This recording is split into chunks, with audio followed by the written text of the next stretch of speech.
السلام علیکم دوستو، آج کی یہ ویڈیو نفلی عبادات میں راہ اعتدال کے بارے میں ہے۔ حضرت عبداللہ بن عمرو بن عاص رضی اللہ تعالی عنہ فرماتے ہیں کہ نبی کریم صلی اللہ علیہ وسلم نے مجھ سے پوچھا، کیا یہ خبر درست ہے کہ تم رات بھر عبادت کرتے ہو اور پھر دن میں نفلی روزے رکھتے ہو؟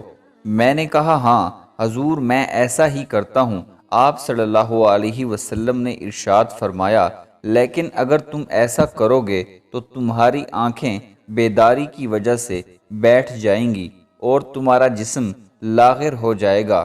جان لو کہ تم پر تمہارے نفس کا بھی حق ہے اور بیوی بچوں کا بھی، اسی لیے کبھی نفلی روزہ بھی رکھو اور کبھی بلا روزے کے بھی رہو، جاگ کر عبادت بھی کرو اور نیند بھی لو۔ پیارے دوستو، اس حدیث سے ہمیں یہ معلوم ہوتا ہے کہ نفلی عبادات میں بھی اعتدال سے کام لینا چاہیے۔ اپنے دنیاوی معاملات اور اہل و عیال اور اس کے علاوہ اپنے جسم کی حفاظت بھی ضروری ہے۔